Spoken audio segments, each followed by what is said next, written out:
देखें, ये पख्तूनख्वा के अंदर ना मसला पीटीआई का क्या है कि वो अगर बयान देना भी चाहें वो नहीं देंगे। अब वो सिर्फ अपने पॉलिटिकल सर्वाइवल के लिए उस फ्रैंकनस्टीन को अपीज कर रहे हैं जिन्होंने कई ग्लोबल पावर्स को खा लिया। वो आपको कहाँ छोड़ेंगे? अगर आप ये समझ रहे हैं कि हमारा पोलिंग कैंप नहीं उखाड़ेंगे वो, इसीलिए हम उनके हक में बयान दे दें, तो ये लॉन्ग टर्म पॉलिसी नहीं है। अवामी नेशनल पार्टी से सीख लें, उन्होंने अपनी दो नस्लें मरवा ली। और उन्होंने उन्होंने जो पॉलिटिक्स वहां पे की है, कम से कम किसी उसूल पे तो खड़े हुए हैं ना। आपके गंडापुर साहब ने हलफ लिया और आपको टीटीपी के कमांडर मुबारकबादें दे रहे थे। अभी आप कह रहे हैं मुझे जेल से निकाल दो तो मैं ये जंग खत्म करा दूंगा। इसका मतलब ये है कि नेशनल इंटरेस्ट भी तब आप मटेरियलाइज करेंगे जब जेल से निकलेंगे। अदरवाइज पख्तूनख्वा की हुकूमत तो अपने गुड ऑफिसर्स प्रोवाइड ही नहीं करेगी, क्योंकि पाकिस्तान पे जंग हो रही है ना। इसमें क्या है, हम तो पाकिस्तान से बाहर एग्जिस्ट करते हैं। तो हाँ। ये है कि ये जो सिंबलिज्म कर रहे हैं ना, ये काबुल और पेशावर के दरमियान फंस रहे हैं, ये गलत कर रहे हैं। उसकी वजह ये है कि पख्तूनख्वा का शहरी ही सबसे बड़ा विक्टिम है दहशतगर्दी का। हम यही तो कह रहे हैं कि 12 साल आपने वहां पे हुकूमत की है ना, आप किसी को प्रोटेक्शन ऑफ लाइफ दे सकते हो। सवात में सैलाब आता है, आपके पास 4 घंटे तक रेस्क्यू बोट नहीं होती। टीचर्स को तनख्वाहें देने के लिए आपके पास पैसे नहीं है। और आपका वजीर आला जो ओथ ले रहा है वो कह रहा है मैं इश्क इमरान में मरने आया हूँ। तो जब कोई रोटी मांगेगा उसे को इश्क इमरान खाए, जब कोई प्रोटेक्शन ऑफ लाइफ मांगेगा उसे को तुम भी इश्क इमरान खाओ, क्योंकि इसके अलावा हमारे पास ऑफर करने के लिए कुछ नहीं है। तो बात यह है कि एपीएस में जो 130 बच्चों की लाशें हमने उठाई थी ना, उसके बाद हमने एक डॉक्यूमेंट बनाया था, नेशनल एक्शन प्लान। आपने बिल्कुल। उसको रद्दी की टोकरी में फेंका है, ये उसका रिजल्ट है। इसका सोल्यूशन ये था कि आप रेगुलराइजेशन करते मदारिस की, जो रेडिकल माइंड क्रिएट करता है। आप जो है वो टेरर फंडिंग को काटने की बात करते, बॉर्डर को सील करने की बात करते, आप वहां पे रिफॉर्म करने की बात करते, लेकिन आपने उस डॉक्यूमेंट को मजाक समझा। रिजल्ट आपके सामने है, सोल्यूशन वही डॉक्यूमेंट था। बिल्कुल। ये जो आपने इश्क इमरान वाला मामला किया, इसके ऊपर तो आपकी काफी जिससे जंगो जदल भी हुई है सोशल मीडिया पे, मेन स्ट्रीम मीडिया पे। लेकिन मुजम्मिल, वैसे मेरा आपसे ये सवाल है कि ये जमहूरी प्रिंसिपल जो है वो नहीं अप्लाई करता कि अगर एक पार्टी को अवाम ने वोट दिया है, उनकी सूबाई असेंबली में मेजोरिटी है, तो फिर जी। वो बना दें जिसको मर्जी वजीर आला। ये वाला जी। प्रिंसिपल अप्लाई नहीं करता। यही तनकीद जो है वो आप पर भी जो बिल्कुल। की गई है उसी, मतलब खुद बहुत से तो पर्सनल अटैक हैं, उनका मैं जी। जिक्र नहीं करूंगा। जो सब्सटेंटिव बात है वो यही है। उसमें आप क्या देखिए, कहेंगे? इसमें बात यह है कि जो राइट उस पार्टी को मिलता है कि वो कोई किसी को भी वजीर आला लगाए, वही एक सहाफ़ी को मिलता है कि वो एक सियासी ऑफिस में बैठने वाले पे ये तनकीद करे कि भाई आप गैर संजीदा लोगों को क्यों लगाते हैं। पहला आपने बुजदार लगाया जिसने आकर ये कहा कि मैं अभी ऑन जॉब ट्रेनिंग कर रहा हूँ, ऐसे हाँ। सूबे की जो कि सबसे बड़ा इन टर्म्स ऑफ पॉपुलेशन सूबा था आपका। कि यहाँ पर जो एक मजाक किया गया पंजाब के अवाम के साथ, जो ये खुद डिफेंड नहीं कर पाते आज तक, कि उसका नाम आइन से शुरू होता है इसलिए लगा दो उसको, ठीक है। और अब वो किधर गया नहीं पता, आया क्यों था नहीं पता। फिर इसके बाद में गंडापुर साहब, जो एलिजिडली मैं कहूंगा जिनके ऊपर there was an accusation that he paraded a girl naked in Dera Ismail Khan, उनको हाँ। लगाया आपने। जो कि बैठ कर ये बयान देते थे कि ये जो मैनू नोट वखा मेरा मूड बने, कोट अन कोट मैं कह रहा हूँ, ये फीमेल सहाफियों को उन्होंने कहा कि ये जो इमरान खान पे तनकीद करती हैं ये नोट लेके बिकती हैं। और इसके आई साथ साथ रिमेम्बर।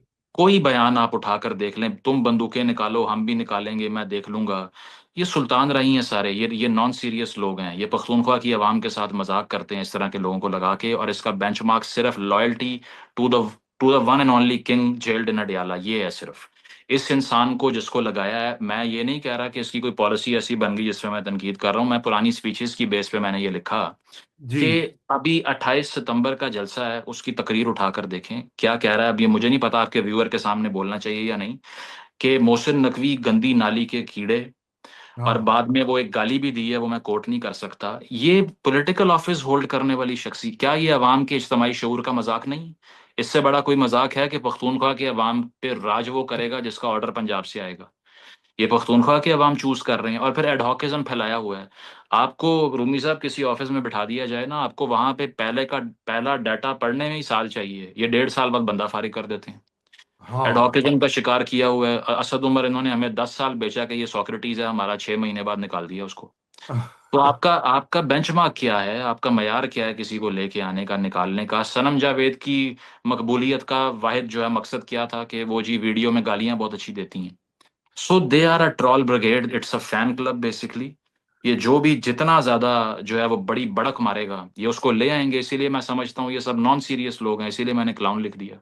हाँ, बस वो आपने तो फिर जिसे कहते हैं भिड़ों के छत्ते में हाथ डाल दिया बकौले शख्स से। बहरहाल तो मुजम्मिल, आई नो कि आपका वक्त कीमती है, आपको जाना भी है एक जगह पर। बस आखिरी नुक्ता ये है कि अभी हमने बात की टीएलपी की, तालिबान की, जंग जो है पाकिस्तान अफगानिस्तान की, और अब ईस्टर्न फ्रंट अगर खाली होता है तो इंडिया इसका बिल्कुल फायदा उठाएगा। लॉजिक तो यही कहता है, अगर अब ये अफगानिस्तान के साथ हम इंगेज रहेंगे वेस्टर्न बॉर्डर पर, तो इंडिया जो है वो ईस्टर्न बॉर्डर से कुछ ना कुछ कार्रवाई कर सकता है। अब ये बहुत फ्रंट्स खुल गए हैं। बलूचिस्तान का तो हमने जिक्र ही नहीं किया, वहां भी जो शोरिश चल रही है। अच्छा, अब अगर आप देखें कि ये चार पांच फ्रंट्स है, एक तो ईस्टर्न और वेस्टर्न बॉर्डर्स हो गए, और फिर पाकिस्तान के अंदर एक पीटीआई के साथ जो मसला एस्टेब्लिशमेंट का और गवर्नमेंट का, फिर टीएलपी के साथ, और फिर ये जो बलूचिस्तान का मामला है। अगर आप इस सारों को देखें तो मल्टी फ्रंट वॉर बन जाती है। हफ्त पहलू ये जंग पाकिस्तान, इससे कैसे पाकिस्तान की एस्टेब्लिशमेंट, पाकिस्तान की, अब तो वो उन्हीं के हाथ में सारी पावर है, तो वो हम्म, किस कैसे इससे निकल सकते हैं या निकल पाएंगे, ये एक हम्म। ऐसी चीज है इसके ऊपर बहुत सोच भी रहा हूं मैं खुद भी। तो मैंने कहा आपसे भी जरा पूछते हैं। देखें, वो थॉमस हॉब्स की बात याद आ गई, अब war of all against all. और वो हाँ। जॉन एलिया ने कहा ना कि अब सभी को सभी से खतरा है। तो यहाँ पर भी सभी को सभी से खतरा हो गया कि कोई कोई महाज खोल कर बैठा हुआ है, कोई कोई महाज खोल कर बैठा हुआ है। इशू क्या है? इशू ये है कि आपने पॉलिटिकल प्रोसेस को 90% ऑफ पाकिस्तान से खत्म कर दिया। ठीक है। और आपने उन जगहों पे सारी एक गैरिजन प्रेजेंस रख ली। अब उसके फायदे तो आपको ये हुए कि चलें, सिक्योरिटी मामला तो आपने डिक्टेट करवा लिए क्योंकि पॉलिटिकल गवर्नमेंट आपके सामने खड़ी नहीं होती। लेकिन नुकसान क्या हुआ कि हर मसला अस्करी मसला बन गया, सियासी मसला तो था ही नहीं। सियासी हाँ। मसले को डील करने के लिए सियासी ढांचा चाहिए होता है।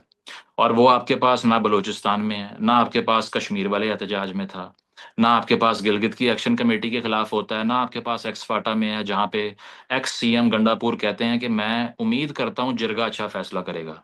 सीएम कह रहा है मेरे सूबे में फैसला जिरगा करे, जो कि कोर्ट्स को, रियासती ढांचे को रिप्रेजेंट करता है। वो अपनी ताकत जिरगे को दे देता है क्योंकि उसको पता है मेरा हाथ नहीं पड़ता। तो ये जो रियासत हमने बना रखी है, ये लीगली लाहौर से साहिवाल तक एप्लीकेबल होती है। इसके बाद सारा कुछ जो है वो इनफॉर्मली डील होता है। तो इनफॉर्मल डीलिंग में सारा प्रेशर जो है वो एस्टेब्लिशमेंट के ऊपर आएगा, जो कि आ भी रहा है क्योंकि उनको अंदरूनी जंग भी लड़नी पड़ रही है, बैरूनी भी लड़नी पड़ रही है।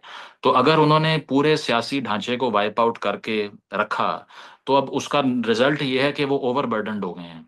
कहाँ कहाँ ध्यान देना है आपने, कितनी जो है वो पर्सोनल्स डिप्लॉय करने हैं, कितनी लाशें उठानी हैं, कितने इनोसेंट जो हमारे फौजी एहलकार हैं, सिक्योरिटी पर्सोनल्स हैं, उनकी जानें जाती हैं इस सारे वाकयात में। इस साल अब तक 2,500 कैजुअलिटीज हो चुकी हैं, पिछले साल 2,600 थी। तो 2 साल में 5,000 का नंबर आपका बन चुका है। और ये क्या हुआ, जब से तालिबान की रजीम आई, यहाँ पे डेस्क टॉल उठा के देख लें, 400% इजाफा हुआ है। बीएलए अलग हमले कर रही है। और अब तो बलूचिस्तान में मिलिट्री आउटफिट्स को भी अफगानिस्तान से सपोर्ट मिल रही है।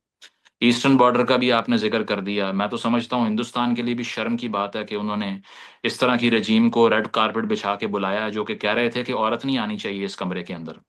तो आप बड़ी शाइनिंग डेमोक्रेसी बनते हैं, आपने पाकिस्तान से जंग लड़ने के बाद खवातीन फौजी एहलकारों से जो है वो प्रेस कॉन्फ्रेंसेस करवाई, ये बताने के लिए कि हम बड़े इंक्लूसिव कंट्री हैं। और फिर आपने तालिबान के आगे जो है ना वो बाहें खोल दी अपनी। तो हाँ। इंडिया ने भी बहुत बहुत गलत किया, उन्होंने अपना एक हिस्टोरिकल स्टांस जो है वो सरेंडर किया है। उनको इसका रिजल्ट भुगतना पड़ेगा। हिंदुस्तान भी सुन ले कि हमने इन लोगों को 30 साल हार्बर किया है और हमें जो मिला है वो भी आपको मिल जाएगा।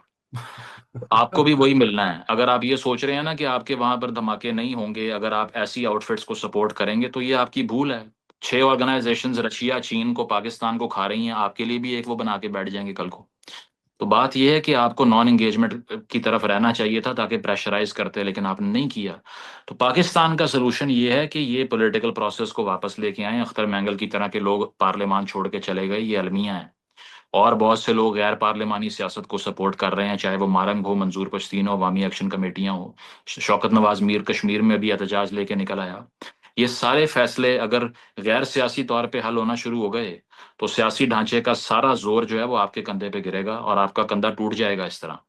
तो बात बिल्कुल। यह है कि इसको इसको ठीक करने के लिए पॉलिटिकल प्रोसेस को वापस लाएं। जिन लोगों को इलेक्ट करवाना चाहते हैं, कबायली लोग, बलूचिस्तान के लोग, उनको लेकर आए, वो आपका मसला हल करके देंगे आपको। 18वीं तरमीम के बाद हो रहा था ना, बिल्कुल हो एनएफसी रहा अवार्ड हुआ, आगाज हुकूक बलोचिस्तान हुआ, हालात बेहतर हो रहे थे ना, अब भी हो सकते हैं। सो इट डिपेंड्स कि आप कितनी पावर गिव अप करना चाहते हैं, और आपको गिव अप थोड़ी सी करनी पड़ेगी है।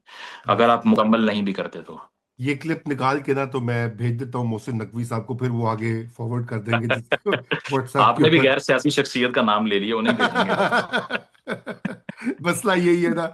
अच्छा हाँ, मुजम्मिल, बहुत शुक्रिया आपके वक्त का, और हमेशा की थैंक्स तरह ब्रो। इट्स अ प्लेजर आपसे थैंक यू। आपकी बातें सुनना और आपसे सीखना। और मैं समझता हूँ, मेरा तो हमेशा से दावा रहा, आप जैसे 100-200 और हो जाए मुजम्मिल, तो पाकिस्तान बिल्कुल एक फर्क जगह बन जाएगा आप इंशाल्लाह। जितने वेल वेल इन्फॉर्म्ड और वेल रेड हैं, आपको जवाब देते हुए भी शर्म आती है मुझे कि क्या ही बताऊं आपको, नहीं आपको नहीं सब नहीं पता होता है। नहीं नहीं नहीं लेकिन नहीं नहीं, thanks a lot. It's a pleasure. Thank you Muzammil, और खुदा thank you. Hafiz. Good luck.